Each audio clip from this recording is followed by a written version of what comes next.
ساتھ اس آقا کا ہم ذکر کیوں نہ کریں؟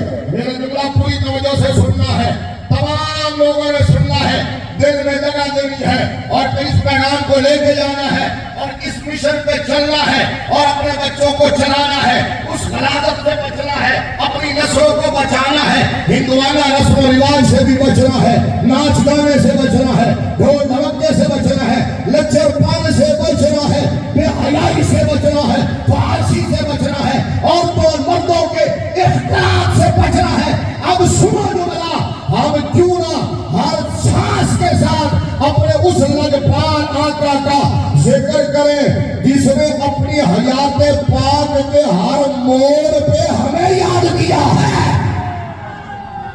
اس آقا نے اپنی حیات پاک کے ہر موڑ پہ ہمیں یاد کیا ہے۔ میں اس کی تشریح آگے چل کے کرتا ہوں، صرف اتنی بات کرتا ہوں کہ ہمارا اس کے سوا اور ہے ہی کیا؟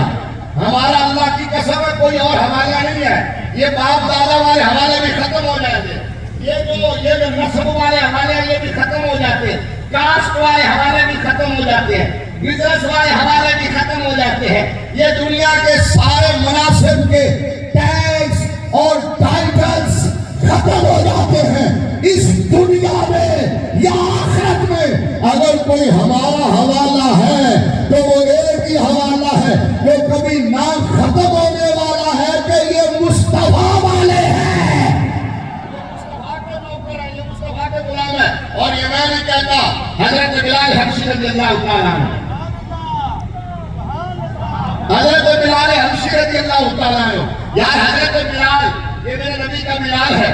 حضرت بلال ایک دم سرکار کی بارگاہ میں عرض کیا، اجازت مانگی اور حضور کی بارگاہ میں نعت یا شعر کہے۔ بیٹھے ہو حضرت بلال اور نعت، شاید پہلے وہ سن رہے ہو، حضرت بلال نے نعت کہی حضور کی بارگاہ میں، اور آج کی شام کے اندر آپ کے منارے پر انوار کے مین گیٹ پر وہ کلام لکھا ہوا ہے جو حضرت بلال نے اس وقت کہا تھا۔ عام طور پر تو نام آتا ہے حضرت حسان کا، حضرت کعب بن زہیر کا، حضرت عبداللہ بن رواحہ کا۔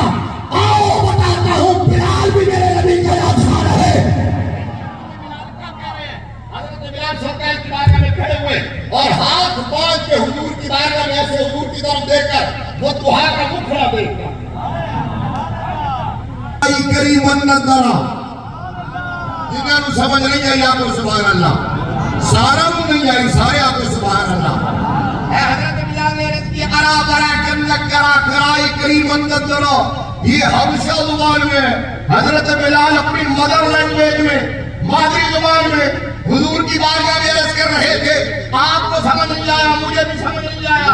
آپ اور میں تو کیا اس وقت میرے مصطفیٰ کی بارگاہ میں جو مصطفیٰ کے عرب صحابہ بیٹھے تھے، حجاز کے رہنے والے، انہیں بھی سمجھ نہیں آیا۔ انہوں نے کان دھرا، غور کیا، انہیں بھی سمجھ نہیں آیا کہ بلال کیا کہہ رہا ہے۔ سمجھ آیا کہ اسے آیا جو جانوروں کی بولیاں بھی جانتا ہے،